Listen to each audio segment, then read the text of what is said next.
Estamos de nuevo en Hablando de Voluntades Anticipadas, hoy con el doctor Mario Cerdán desde Texas.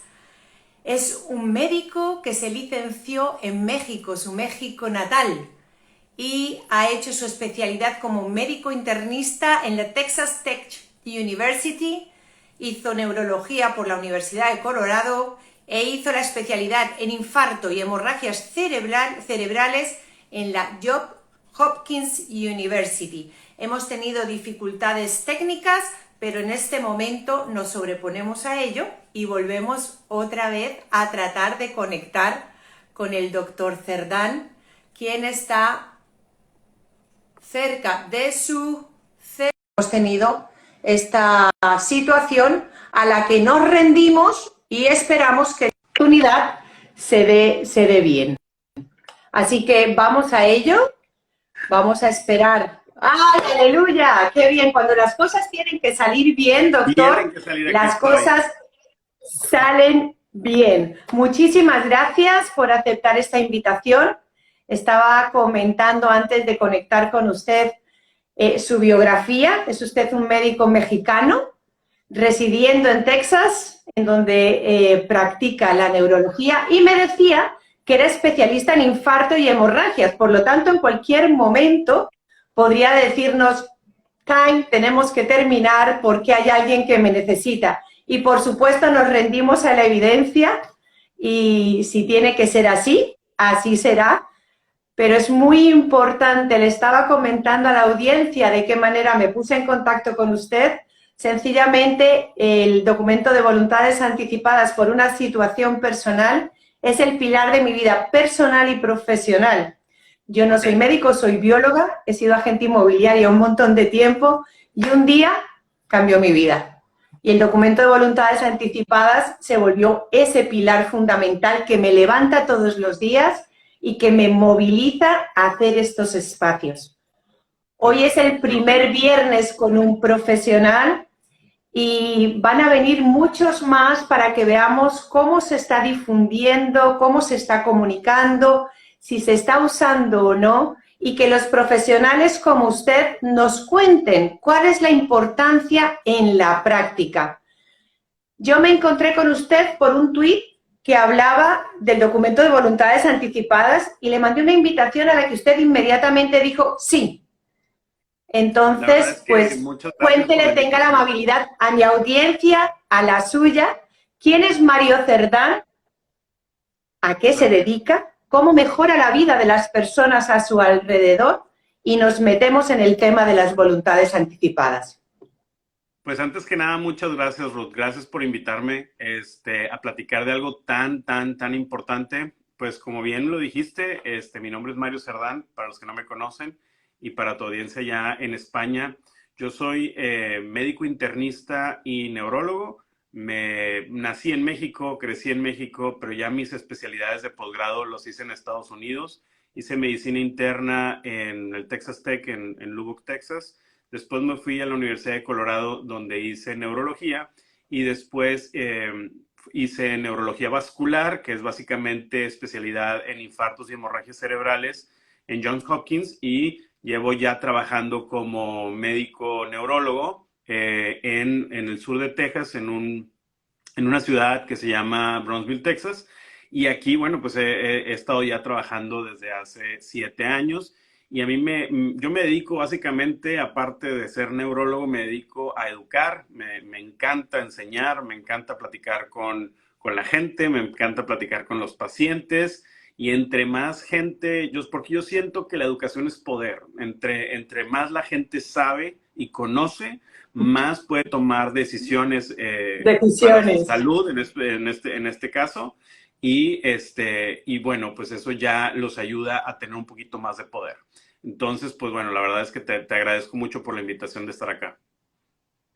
Definitivamente coincidimos en la educación y la información te da la libertad y el poder de tener lo que necesitas para tomar la decisión que quieras, sea la que sea. Hoy casualmente comentaba un libro que se llama Liderar, ir a liderarse a sí mismo, y era justamente toma decisiones, no tomarlas también es una decisión, pero se la dejas al azar. Y es aquí donde incluso puedo hacer referencia al documento de voluntades anticipadas, porque si no lo utilizas, no lo registras, el día de mañana pueden ser los sanitarios o la persona que le encuentre en la calle quien tome la decisión y será la mejor, porque será la que correspondía en ese momento si nosotros no lo hemos hecho. ¿Dónde conoció usted el documento de voluntades anticipadas? Quiero decir, ¿antes o después de ser médico? No, después de ser médico. Yo jamás había escuchado acerca de este documento y para serte sincero, en México no es algo que la gente sepa. Yo me entero de este documento en Estados Unidos. O sea, en Estados Unidos hay un poco más de conocimiento acerca del empoderamiento de los pacientes en la toma de decisiones y la autonomía.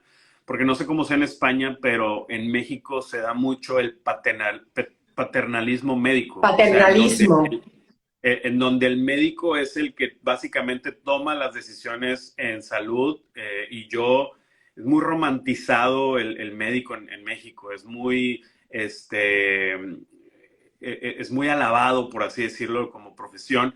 Entonces se le cree que es una persona que es ética, se le atribuye un conocimiento especializado. Entonces, si él sabe, si él cree o ella cree que lo mejor para mí es tomarme este medicamento o intubarme o lo que sea, pues entonces le dejo la decisión al médico, ¿no? Y toda la familia lo hace así.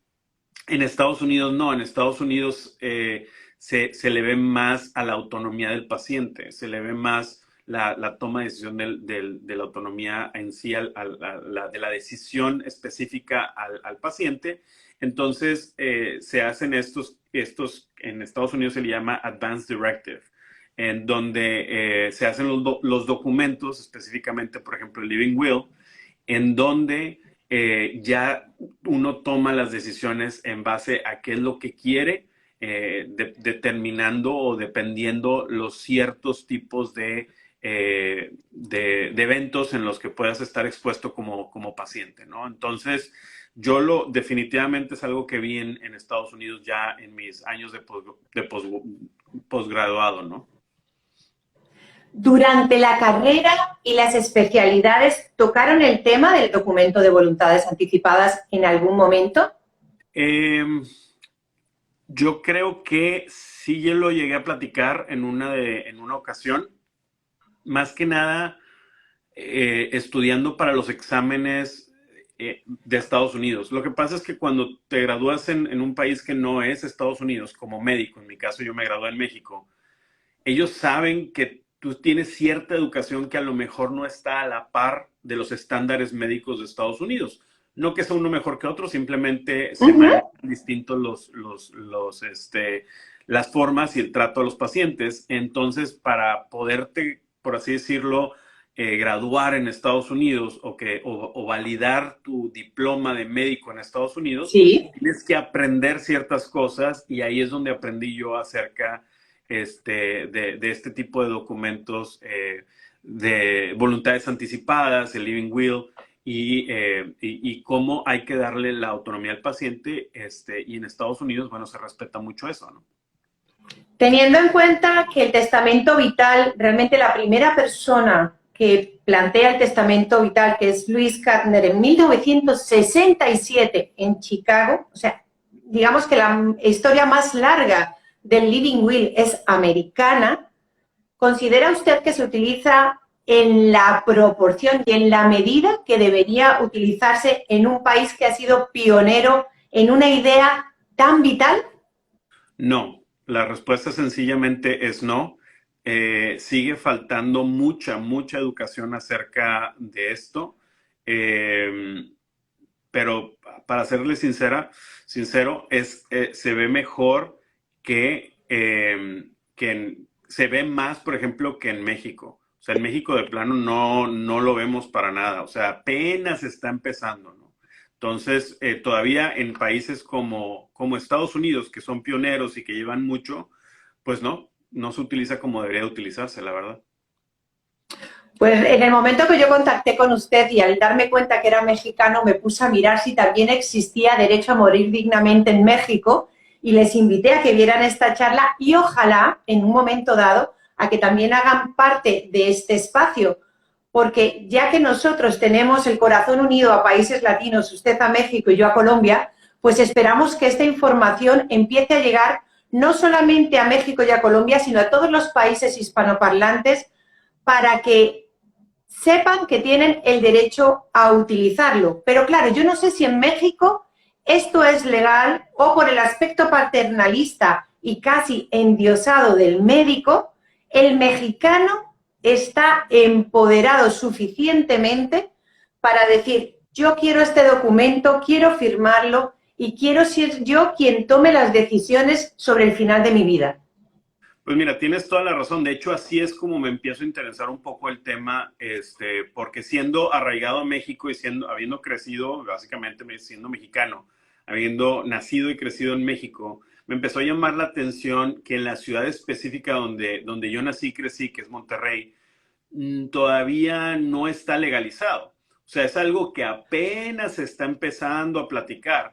El actual gobernador del estado de Nuevo León, donde es básicamente Monterrey, fue uno de los pioneros que empezó, él como senador, empezó a platicar con el Senado de la posibilidad de hacerlo legal el documento, de que fuera algo estandarizado para todo el país de México, pero no pasó desgraciadamente. O sea, es algo que todavía no es algo legalizado en todo el país. Hay ciertas ciudades, Ruth, por ejemplo, como Ciudad de México, en donde ya es legal, en donde tú puedes básicamente ir con un notario público y hacer tu carta de voluntades anticipadas, firmarla y tenerla legal y tú decir, bueno, pues esto es lo que yo quiero, no. Guadalajara también, pero por ejemplo, Nuevo León, que un estado en donde pues básicamente es el más industrializado, es uno de los más importantes de todo México, pues todavía estamos en pañales, ¿no? Y ya deberíamos de estar, esto ya debería haberse pasado, por lo menos en el estado, y esperemos que ahora como el gobernador, que fue el que promovió en su momento, bueno, pues ahora ya lo haga por lo menos legal en el estado y que sea algo que se haga. Ahora, una cosita más, Ruth, si no es molestia. Por supuesto. No porque no sea legal significa que no se haga. O sea, no porque no puedas tú, no porque en tu estado, por lo menos en México, no lo hayan, no se ha aceptado, por lo menos legalmente, significa que no lo puedas hacer. Tú tranquilamente puedes ir con cualquier notario, ¿verdad? Que tenga algún conocimiento acerca o lo puedes encontrar también.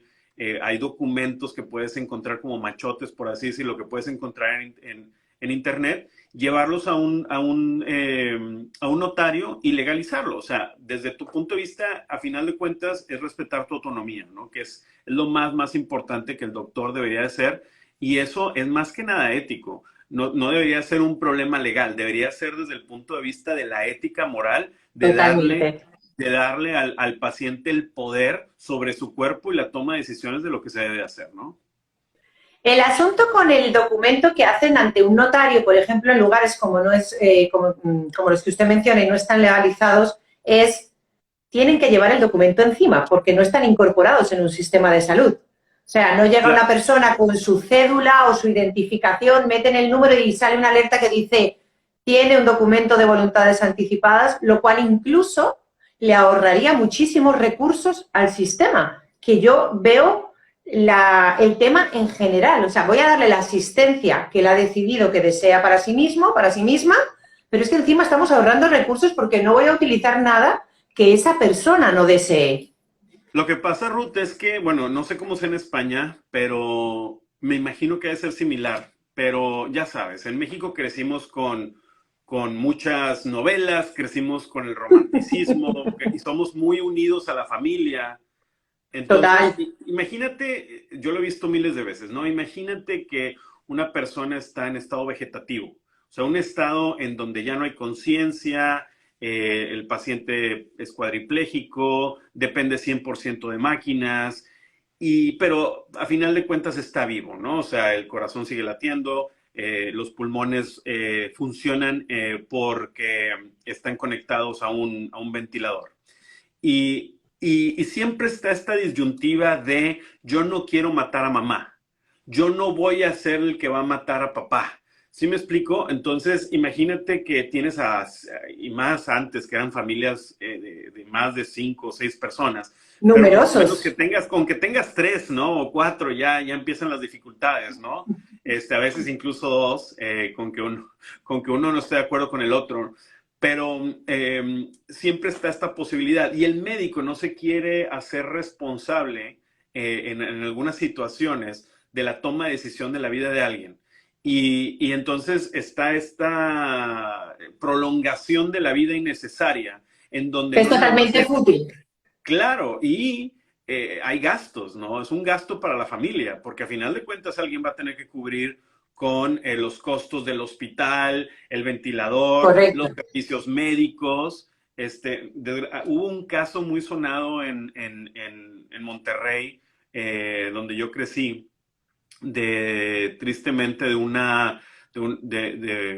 ella era una persona que la atropellaron, ella andaba en bicicleta, la atropellaron y duró en estado vegetativo casi un año, porque no se podía tomar una decisión, porque no se podía tomar una decisión de qué hacer con ella, porque pues no sé, cuestiones que no estoy tan involucrado, pero a lo que voy yo es que eso puede pasar. O sea, puede pasar que nadie quiera tomar una decisión, el médico tampoco, y ahí quede hasta cuándo, ¿sí me explico? Entonces, si uno tiene este documento de voluntades anticipadas, tú ya puedes decir, oye, si yo no tengo conciencia, si yo no puedo tomar decisiones, yo quiero este documento legal en donde diga que si yo no puedo tener una buena calidad de vida, me dejen morir, que no hagan resucitación, compresiones cardíacas, intubaciones. Doctor, pero es que usted acaba de mencionar un caso que yo hablo mucho con la gente de accidentes, de cosas súbitas, de lo que no es esperable, pero sucede. Y vas en bicicleta, tienes un accidente y estás muerto. Lo que pasa es que estás en una cama, reposando, con un ventilador, con una alimentación parenteral, con 1000 tubos, y algo te hace que tragues, algo te hace que respires y algo te hace que estés ahí. Es correcto, es correcto. Que es, creo yo, y yo en muchas ocasiones lo comento de esta manera, esa persona está muriendo, pero es que todo su entorno muere alrededor. Porque toda la vida de las personas que les interesa ese ser humano deja de existir por sí misma para estar pendientes de un ser humano que ya no te va a decir, mamá te quiero, papá te quiero, cometí un error, no me tenía que haber metido por esa calle, me metí, me encontré el camión de frente. No, eso no va a suceder, no vamos a volver. Y es un instante. Pero hay otra situación en la que me imagino que usted tiene experiencia, y es, el otro día veía su Coffee Brain, que me encantan, son absolutamente magníficos. Os recomiendo que sigáis al doctor con su Coffee Brain diario, y hablaba de cómo el tener mascotas puede evitar ese ataque frontal de la demencia. Pero cuando la demencia llega, no hay vuelta atrás. Es correcto, es correcto. ¿Cómo se trata en Estados Unidos la demencia en un documento de voluntades anticipadas? Quiero decir, ¿hay algún punto en el que el paciente pueda pedir la ayuda para morir si entra en demencia? Básicamente, cuando tú tienes una discapacidad mental, entras en una demencia, el neurólogo es el especialista, Ruth, que va a decirle a la pareja, a los familiares, si la persona tiene capacidad de decisión. Entonces, mi responsabilidad ante la familia es decirles, ¿esta persona tiene o no tiene capacidad de toma de decisiones? Entonces, si la persona tiene demencia, hay muchas probabilidades, no es siempre, porque puedes tener una ligera, como le llaman, mild cognitive impairment o un impedimento cognitivo Sí, mínimo en sí. español, en donde no has llegado a la demencia, pero todavía tienes capacidades mentales, pero hay ocasiones en donde ya no tienes capacidad de decisión. Entonces, mi responsabilidad es hacer una serie de test neurológicos para decirle a la familia si la persona puede tomar capacidades de decisión. Y estamos hablando de financieras, médicas, en cuestión salud, y entonces ya por lo general se determina quién puede ser el surrogado médico, o sea, quién va a ser la persona que va a tomar las decisiones por el paciente. En Estados Unidos está muy, muy legalizado quién debe de ser la persona que va a tomar las decisiones, a menos que haya un documento que te diga que es otra persona. Pero Explícitamente que no puede ser.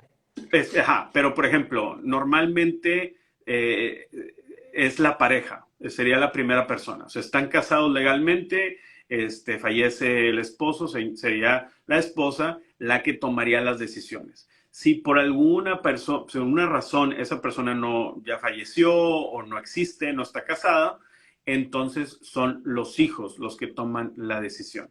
Y a final de cuentas pueden ser los padres, dependiendo la edad también se puede determinar. Normalmente en Estados Unidos tratamos de que todos estén, pero normalmente es la pareja, ¿no? Sería la pareja. Los médicos no podemos tomar decisiones a menos que, y sí existe en algunos estados en Estados Unidos, hay un documento que se llama Physician Medical, algo así como toma decisión por medio del médico, que es Ok. básicamente es una prescripción médica en donde tu paciente te da poder a ti médico para tomar las decisiones médicas por ellos. Pero no es algo que se haga muy común, para serte sincero, y depende mucho de los estados. Entonces, normalmente no es el médico el que toma las decisiones. Y una última cosa, la única razón en la que sí el médico puede tomar una decisión es si tú llegas con una emergencia al hospital y en ese momento no hay nadie de familiares que esté ahí, y tú básicamente, tú tienes que tomar la decisión de qué harías si tú estuvieras en la misma posición en la que está el paciente. Y ahí tomas la decisión en base a lo que tú crees que es lo mejor para el paciente y se hace lo que crees que es lo más conveniente. Y después se tiene que hablar con la familia de por qué se hizo o no se hizo. Recientemente tuve un caso aquí en donde yo vivo, en donde una persona desgraciadamente se ahogó y esa persona ya había no documento legal, pero ya había platicado con la familia que no quería ser resucitada, que no quería que la intubaran, que no quería absolutamente nada, pero en el momento que un buen samaritano iba pasando en la playa, Lo básicamente reanimó. empieza resucitación y llegan los paramédicos, la intuban, pero pues en ningún momento hay nada que diga que no.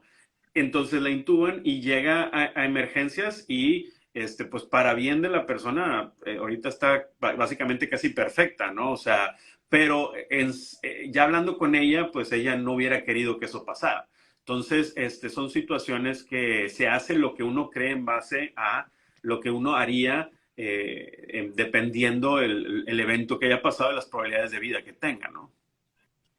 Definitivamente en España es legalizado. Mencionamos en el documento un representante, que es aquel que va a batallar con quien sea que no quiera lo mismo, pero lógicamente lo que tratamos en España es que haya un consenso familiar, no porque yo esté poniendo en sus manos mi decisión, sino el consenso de saber que mamá o papá o el que haya tomado la decisión, eso es lo que quiere. Vamos a estar todos de acuerdo porque no va a haber ningún cambio. Pero está claro que si hay una emergencia y te recoge una ambulancia, la ambulancia va a seguir un protocolo, porque en ese momento el protocolo es resucitar, hacer lo que tengan que hacer. Y si posteriormente se descubre ese documento de voluntades anticipadas, se empiezan a retirar los medios que se hayan utilizado. Pero claro, posiblemente en mucha gente se presentará esa frustración de yo ya me iba tranquilamente y me han vuelto a un lugar donde no quería volver. Pero bueno, la situación es la que es, no llevamos tatuado en ningún sitio ni la cédula, ni el identificador, ni el ID de ningún tipo, y he visto en muchos casos que me pareció dramático y violento ver que hay gente que sobre el corazón se ha tatuado no reanimar. Sí, Este tipo de cosas. o usan los brazaletes, Ruth. Hay brazaletes o hay Correcto. también collares en donde se Sí, pone en Estados Unidos el Do Not Resuscitate o DNR, DNI. Y pues sí sí, funciona, correcto. porque te digo, si pasa un accidente o algo y eso existe, pues no van a hacer absolutamente nada. Hay una cosa que me llama la atención y es que si en la facultad no se escucha y luego en usted lo ha escuchado, es en el momento que va a homologar su carrera, pero posteriormente, siendo usted especialista en ataque cardíaco y hemorragia, tampoco se menciona quién es la persona o quién es el estamento en Estados Unidos que se hace cargo de que la gente conozca esta herramienta. Es el doctor que se llama en Estados Unidos palliative care, en español sería cuidados Ajá, paliativos. sí, cuidados paliativos. Normalmente es un médico internista o médico familiar que se especializa en geriatría y sobre Ok. geriatría puedes hacer cuidados paliativos, pero básicamente sería el médico familiar geriatra o médico familiar en cuidados paliativos. Ese especialista normalmente es el que empieza a platicar con las familias. Desgraciadamente, que yo no estoy tan de acuerdo, como bien lo platico, estamos hablando de el geriatra, o sea, de adulto mayor, cuidados En el paliativos, senior. el día en morir, o sea, estamos hablando de los últimos años de vida, los últimos momentos, ahí siento yo que es cuando más se empieza a platicar acerca del documento de voluntades anticipadas, porque lo que quiere el geriatra y lo que quiere el de cuidados paliativos es que no se le hagan cuidados heroicos al paciente si es que llega a tener algún problema y llega al hospital, o estando en el hospital llega a tener algún problema. Pero para serte sincero, Ruth, esto debería de platicarse desde temprana edad. Estoy hablando desde los 20, 10, o sea, entre más temprano tengas el documento y más tú puedes decir yo sí quisiera o no quisiera, pues mejor para todos, incluso para ti, para respetar las decisiones como pacientes. Voy a hacer una similitud, una semejanza que puede parecer jocosa, y es cuando yo vendía viviendas a parejas, les decía, ¿qué os parece si al mismo tiempo que vamos a escriturar la vivienda, tomáis decisiones de qué queréis hacer si algún día os separáis? Claro, era como, ¿cómo voy a tomar decisiones en este momento de lo que digo? Pues lo mismo es con las voluntades anticipadas. Toma las decisiones sano, o sea, en pleno uso de tus facultades mentales. Ten en cuenta cuáles son tus valores y tus principios, los que rigen tu vida y los que quieres que sigan rigiéndolo en adelante, y toma las decisiones sano. Porque lo que sí tenemos en España es que de la población que puede firmar este documento, menos del 1% lo tiene registrado. Eso es un porcentaje ínfimo. Y la mayoría de las personas que han firmado ese documento han sido parejas esposas, ¿vale? Mujeres entre 55 y 65 años que han perdido a sus maridos en UCI o en situaciones críticas y han dicho, yo eso no lo quiero vivir. ¿Cómo lo voy a subsanar de esta manera? Entonces, claro, yo lo que no quiero, y por ejemplo, antes de ayer, hicieron una publicación en España que a raíz de la pandemia había aumentado el número de documentos de voluntades anticipadas. No tanto como se espera, pero había aumentado. Digo, ¿qué necesitamos? ¿Que estén matando gente o que esté muriendo gente para que nosotros tomemos conciencia? Esa es la idea, ¿no? Que empecemos a difundir de tal manera, incluso, porque a mí muchas veces me dicen, Ruth, es que eres violenta hablando. Digo, es que el accidente es violento. O sea, el accidente es violento. El día que te vayas a encontrar una persona que ha perdido la conciencia en un instante, eso es violento. Si yo te lo presento ahora, tú en este momento puedes empezar a ver situaciones reales, como ese accidente de esta chica que usted comenta, que ha tenido que pasar un año en una situación de muerte en vida y toda Claro. su familia y todo el sistema esperando a ver si sucedía un milagro que no iba a suceder y se sabía desde el principio.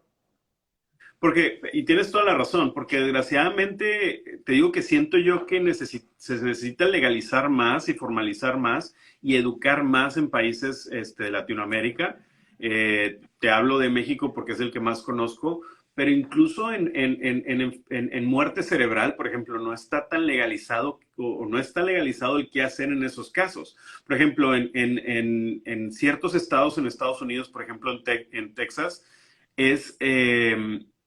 es ilegal mantener vivo a una persona con muerte cerebral. No importa el documento que ¡Wow! tengas. O sea, ¡Wow!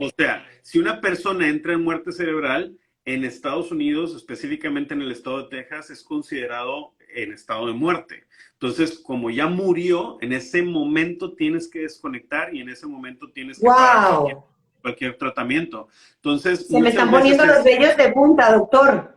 O sea, este, le puedo decir que me resulta un trato mágico porque está evitando el sufrimiento de esos hijos o de esa mujer que tienen que decidir hacer así y que sienten que están matando. Yo es correcto. realmente esa situación de hacer así lo veo como el acto más grande de amor que existe sobre la faz de la tierra. Pero claro, así lo ve Ruth mogollón. No tiene por qué verlo todo el mundo y mucho menos cuando la religión, en muchos casos, es punitiva. Es correcto. Entonces, si el Estado lo considera muerte y hace así, la familia puede duelar, no sufrir por haber tenido que desenchufar, que desconectar a su ser querido. Me parece mágico.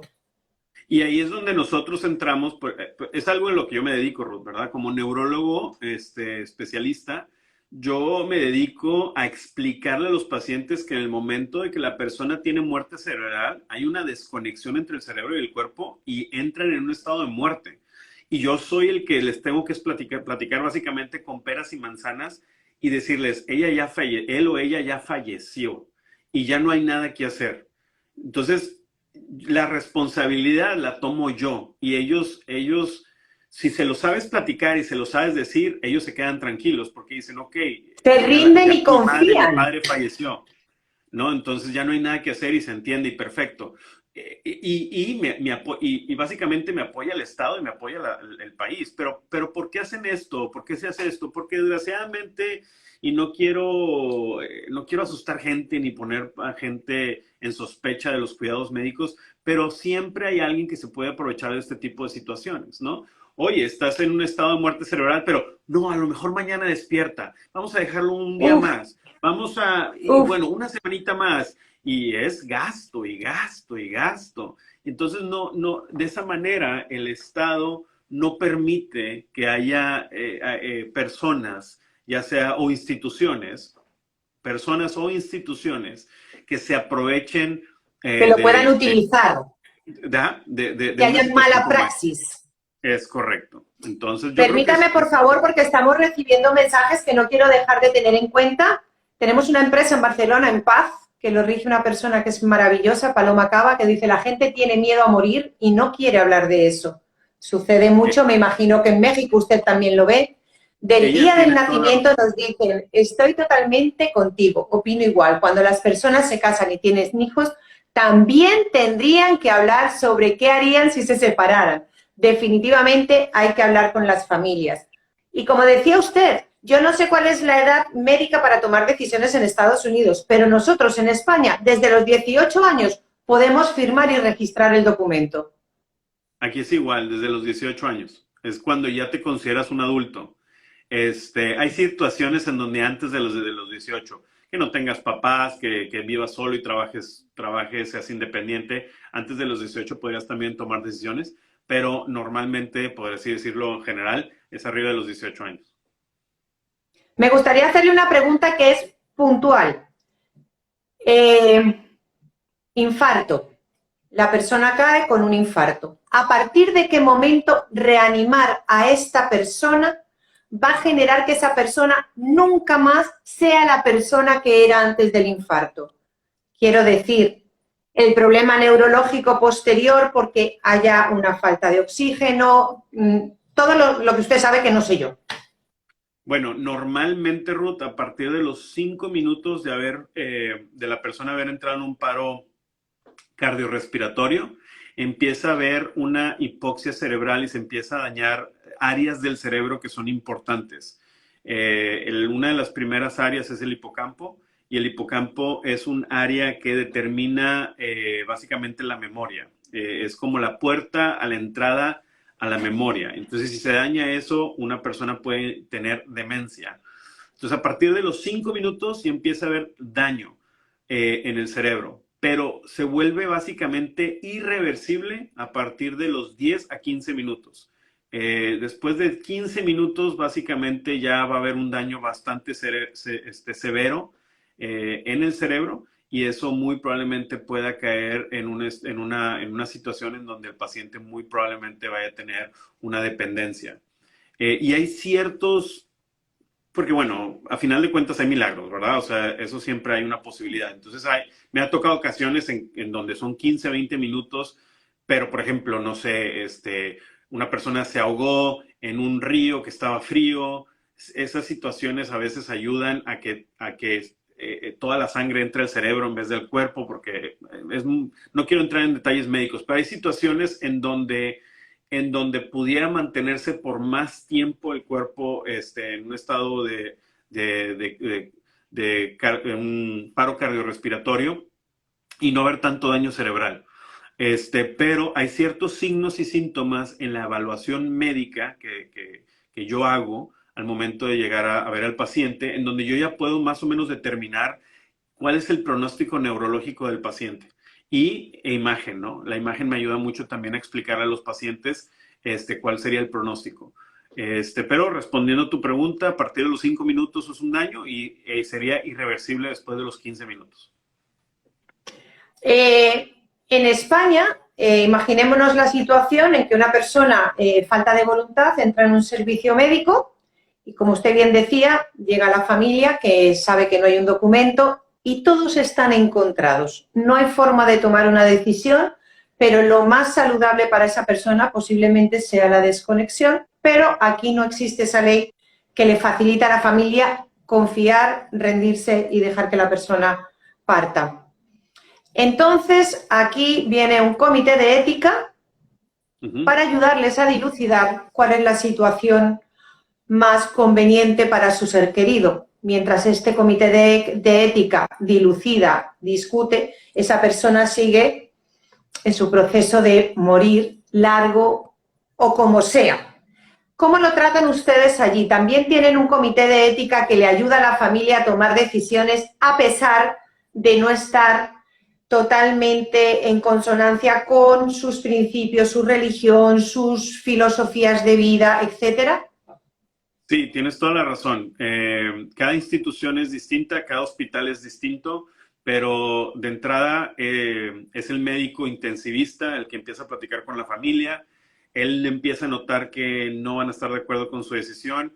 Le habla al neurólogo, en este caso soy yo, que les ayuda a tomar una decisión en base a cómo yo veo que su cerebro va a funcionar o no, si es que la persona sobrevive.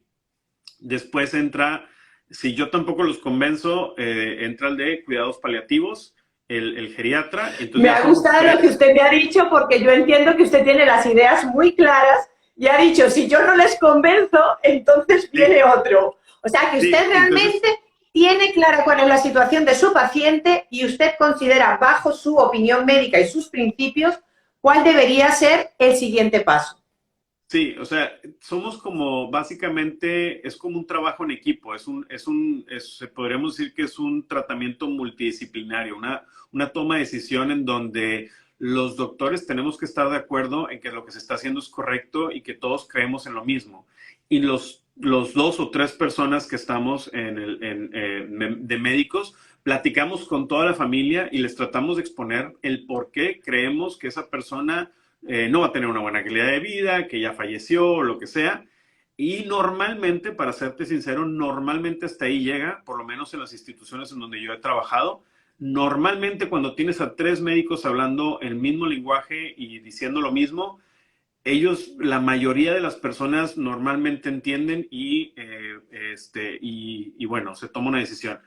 Pero sí, sí nos ha tocado el caso en donde aún a pesar no se quiere tomar la decisión y ahí es donde se escala al comité de ética. Nosotros también tenemos un comité de ética en el hospital en donde básicamente interviene, que también está agrupado por la trabajadora social, el médico de palliative care, administración, y ya esas personas hablan con los familiares y se puede llegar a tomar una decisión. Y si todavía no se llega a tomar una decisión, pues ya se puede escalar a algo legal en donde un juez va a determinar Wow. la decisión. Es correcto, o sea, ya no es la familia, es el juez el que llega a tomar una decisión. A mí Y eso en puede esos tomar casos tiempo, ¿eh? donde ya usted menciona el ir a un juez, yo lo único que pienso es en el tiempo que va pasando mientras cada una de las personas va sucediendo a la anterior para la toma de decisiones. O sea, realmente en ese momento a mí me queda algo siempre un poquito en el corazón más que en la mente, y es la sensación de, puede que esa persona esté sintiendo todo lo que está sucediendo a su alrededor, se está queriendo ir, pero toda la situación es tan complicada que tampoco se puede despegar de su cuerpo para irse, y los demás están allí discutiendo y esa persona sigue estando ahí esperando que alguien diga, por Dios, dejarle ir de una santa vez. Quería preguntarle a Monse, que nos dice el tabú de los tabús, los cuidados paliativos con bebés. Me gustaría que especificaras un poquito esto, y si no, lo dejes luego en los comentarios que vamos a dejar aquí en el vídeo para que podamos hacerte las aclaraciones que sean necesarias. Pero sí, justamente para mí es muy importante ese tiempo, ¿no?, que se va sucediendo de persona en persona, que va incorporándose para que el final sea el que el protagonista de esta serie necesita. Claro. Desgraciadamente ya cuando llega a términos legales, estás hablando de abogados que ponen la familia, abogado que pone el hospital, estás hablando de juez y estás hablando de tiempo. Entonces sigue siendo una pelea de diferencia en el tratamiento médico entre la familia y lo que opinamos los doctores en ese caso, en donde pues puede llegar a tomar tiempo para tomar una decisión de si desconectar o no una familia. Te voy a ser sincero, nunca me ha tocado eso, pero sí sé que eso sería, ya sería lo último que se podría hacer, ¿no? ¿Cuáles son sus recomendaciones generales para que el sistema, cualquiera que sea, México, Estados Unidos, España, Colombia, cualquier país del mundo, tome conciencia de la importancia de este documento y se masifique su uso? ¿Qué recomendaría usted? Yo de entrada creo que la educación y platicar, yo creo que debería ser algo como decir las vacunas. O sea, debería ser algo en donde tendría que ser obligatorio, por así decirlo. Lo vivimos con el COVID. Creemos que las vacunas es lo más importante para que esto no pase, para que tú no te enfermes, para que no te dé COVID, para no morir.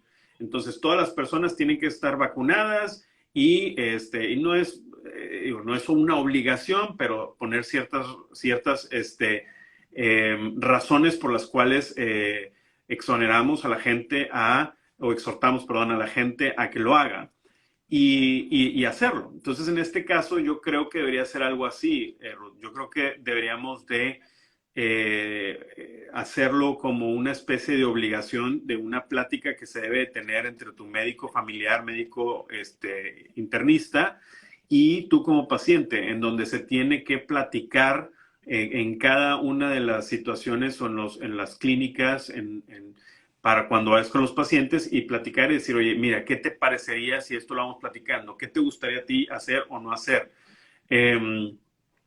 Por eso digo que la educación es lo más importante, o sea, empezar a platicar del bien morir, empezar a platicar de eso nos va a pasar a todos, como bien platicó uno de tus escuchas, decir, es un tema tabú, es un tema que nadie le gusta platicar, entonces empezar a humanizar la muerte, empezar a humanizarla, empezar a decir que es normal y que puede ser que te toque hoy, puede ser que te toque mañana, o puede ser que te toque en 40 años y nunca vas a ver, pero es importante empezarlo a platicar, ¿no? Somos como un botecito de leche, llevamos la fecha de caducidad en algún sitio, lo bueno es que la tinta es indeleble. Es Entonces no correcto, no la estamos podemos todo el quitar. día mirando atrás a ver qué día nos toca. Con lo que están comentando las compañeras que están en este momento en línea de los bebés cuando están en muerte encefálica, recién nacidos, y en muchas ocasiones pues no poder hacer el piel con piel, o cuando tienes un efisema pulmonar y estás consciente, evidentemente, a menos de que tú lo pidas, no te van a desconectar. Eso es lo bueno del documento de voluntades anticipadas, en realidad, que el documento está firmado por si pierdes la voluntad de expresar tus decisiones, pero que mientras tú seas plenamente consciente y de alguna manera, porque si una persona tiene una ventilación mecánica, pero está consciente y se puede comunicar de alguna manera, nadie podrá tomar decisiones por ellos. ¿Es de la misma manera en Estados Unidos? O sea, si estás consciente y esa persona tiene capacidad de toma de decisiones y de alguna manera nos puede decir lo que ellos quieren, se tiene que tomar la decisión que ellos pidan, ¿no? O sea, no hay manera, nada más que también se tiene que entender la situación en la que estás. O sea, te voy a dar un ejemplo. Eh, si esa persona que la intubaron y que no quería ser intubada, ¿ok? La intubaron, la rescataron, ¿ok? Ya los pulmones están funcionando bien, se le hizo una resonancia magnética, su cerebro está perfecto, la persona se despierta, está todavía intubado porque necesita recuperar la fuerza de los pulmones, pero básicamente ya está en un estado en donde ya fue completamente rescatado y el pronóstico es bueno, y la persona quiere ser desconectada, entonces, porque esa no es eso es su voluntad. Entonces ya estamos hablando de una situación distinta y tienes que empezar a platicar con ellos para ver qué es lo que está pasando, porque a veces podría ser una depresión. Y esto ya empieza a sonar como una eutanasia A asistida. suicidio. Es correcto, a suicidio y a una eutanasia asistida. Y entonces ahí es donde Totalmente. uno como médico también tiene que saber ver en qué situación estás, porque no es lo mismo que yo me encuentro una persona, como bien dijiste, con un tatuaje, con un collar, que dice, a mí no me resuciten, no me vayan a hacer nada, si me encuentran, déjenme. Ah, perfecto. A una persona que básicamente ya se resucitó, ya estás básicamente, regresaste a la vida, ya estás en un estado casi perfecto y quieres que te extube. O sea, es una situación muy, muy distinta y ahí pues ya también tendría que intervenir a lo mejor el comité de ética o los familiares para hablar con la persona y también un psiquiatra, un especialista en desórdenes de comportamiento para determinar si la persona a lo mejor está sufriendo depresión y lo que está haciendo es un suicidio, ¿no? O sea, Por entonces hay que ser supuesto, por muy supuesto. inteligente a la hora también de tomar decisiones, porque legalmente te puedes meter también en problemas, ¿no? Doctor Cerdán, estoy inmensamente agradecida de tenerle hoy usted allí, nosotros aquí, y me gustaría que sea usted el que diga las últimas palabras con respecto a este tema tan vital para que su comunidad y la nuestra reciban lo mejor de usted hoy. Bueno, Ruth, una vez más, muchas gracias por invitarme. Por favor, espero que lo volvamos a hacer. Creo que tenemos que difundir más esto. Tenemos que difundir más el documento de voluntades anticipadas y el bien morir. Yo le recomendaría a todo tu público, a toda la gente que nos está viendo en el en vivo, que por favor empiecen a platicar con sus familiares, con sus personas cercanas, su esposo, esposa, sus hijos, sus hermanos o hermanas. ¿Qué es lo que ustedes quisieran que pasara si es que llegan a tener una situación en donde ustedes no pueden tomar una decisión de su salud? ¿Quién va a ser esa persona que va a ser la responsable? Designen a alguien, vayan con un notario público, hagan este documento de voluntades anticipadas, determinen específicamente qué es lo que quieren que se les haga en base a situaciones en las que pueden estar expuestos, como un paro cardíaco o una insuficiencia respiratoria y tengan que estar intubados o no. ¿Quieren que se los resucite o no? ¿Quién va a ser la persona que va a tomar las decisiones si ustedes no pueden tomarlas? Creo que es importantísimo porque como dicen en México, sobre aviso no hay engaño. Si uno lo tiene muy bien determinado, no hay nadie que pueda destruir una decisión que fue tomada con sus capacidades y ustedes mismos lo ya se tiene que respetar. Es parte de la ética del médico y debe de ser respetada una decisión en base a lo que ustedes quieran con su cuerpo. Así es que muchas gracias otra vez, Ruth, por la invitación y esperemos podamos seguir platicando de esto en un futuro. ¿Puede usted estar seguro que volveré a echar mano de usted? Esperemos que en México nos reciban. Yo inmediatamente voy a subir el vídeo, luego lo descargaré, se lo enviaré a usted para que lo pueda utilizar libremente y vamos a darle la mayor difusión para que toda la gente encuentre en sus palabras la importancia de tener su documento de voluntades anticipadas registrado. Muchísimas gracias y hasta siempre. Vamos, muchas gracias. Gracias. Amantes de la vida, lo habéis escuchado, es el doctor Cerdán desde Texas, un médico mexicano interesado en que todos tomemos decisiones antes de que sea tarde. Os espero el viernes que viene con el doctor Juan Carlos Trayero para seguir hablando de voluntades anticipadas. El viernes que viene estamos aquí con el doctor Trayero. Gracias.